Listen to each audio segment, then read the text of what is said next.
Maharashtra 39 news network, सत्य बातमी, ठाम भूमिका। शहादा बस स्थानकाचा कारभार ढासळला।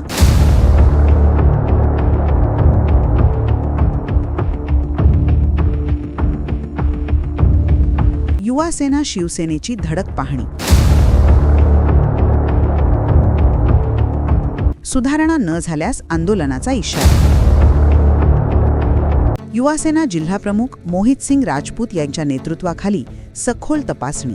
महिला सुरक्षेसह मूलभूत सुविधांवर प्रशासनाला जाब। शहादा येथील बस स्थानकातील वाढत्या समस्यांबाबत युवासेना शिवसेनेने आक्रमक भूमिका घेत प्रशासनाला थेट जाब विचारला। युवासेनाचे जिल्हाप्रमुख मोहित सिंग राजपूत यांच्या नेतृत्वाखाली शिवसेना पदाधिकाऱ्यांनी बस स्थानकाला प्रत्यक्ष भेट देत प्रवाशांशी संवाद साधला व संपूर्ण परिसराची सखोल पाहणी केली। पाहणी दरम्यान हिरकणी कक्षाची दयनीय अवस्था, बंद पडलेले सीसीटीव्ही कॅमेरे, अस्वच्छ स्वच्छतागृहे, अपुरी आसन व्यवस्था, नादुरुस्त पंखे, पिण्याच्या पाण्याची अनुपलब्धता, बसेसची दुरवस्था तसेच वेळापत्रकानुसार बस न सुटणे या गंभीर समस्या समोर आल्या। काही चालकांकडून मोबाईलचा वापर, प्रवाशांशी असौजन्यपूर्ण वागणूक आणि महिला सुरक्षेतील त्रुटींवरही तीव्र नाराजी व्यक्त करण्यात आली। या सर्व बाबींवर वाहतूक नियंत्रक रफिक मिर्झा व विजय धनगर, वरिष्ठ लिपिक शरीफ पिंजारी आणि अकाउंट विभागातील उदय ठाकरे यांची भेट घेऊन तात्काळ ठोस उपाययोजना करण्याची मागणी करण्यात आली। विशेषतः महिला सुरक्षेबाबत कोणतीही हलगर्जीपणा सहन केला जाणार नाही असा स्पष्ट इशारा देण्यात आला। प्रवाशांच्या मूलभूत सुविधांबाबत प्रशासनाने कोणतीही तडजोड न करता त्वरित सुधारणा कराव्यात, अन्यथा पुढील टप्प्यात तीव्र आंदोलन छेडण्यात येईल असा इशाराही देण्यात आला। ही पाहणी शिवसेना जिल्हा संपर्क प्रमुख तथा आमदार चंद्रकांत रघुवंशी आणि शिवसेना जिल्हाप्रमुख रामभैया रघुवंशी यांच्या मार्गदर्शनाखाली ही पाहणी करण्यात आली।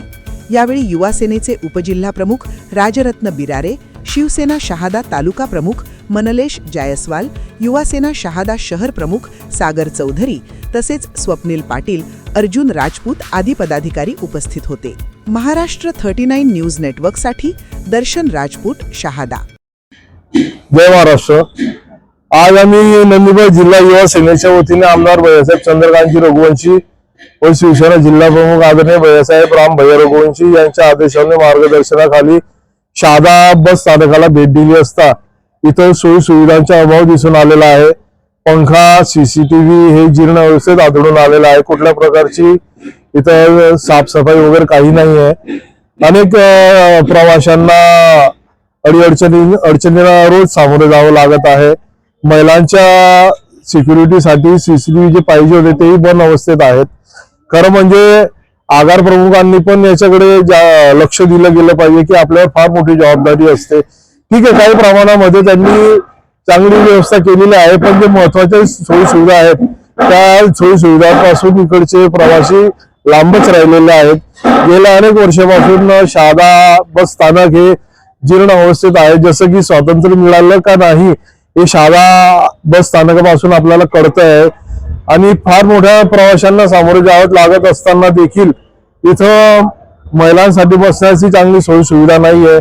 ती सोयी सुविधा लवकरात लवकर हे आगार प्रमुख यांची टीम करेल अशी अपेक्षा व्यक्त करतो आणि लवकरच NCMC स्कीम जे स्मार्ट कार्ड स्कीम संपूर्ण राज्यामध्ये राबवली जात आहे तिचा देखील शुभारंभ या ठिकाणी लवकरात लवकर होईल अशी ग्वाही देतो आणि प्रवाशांच्या ज्या काही अडचणी असतील त्या लवकरात लवकर सोडवल्या जातील अशा आगार व्यवस्थापकांच्या वतीने देखील अपेक्षा व्यक्त करतो।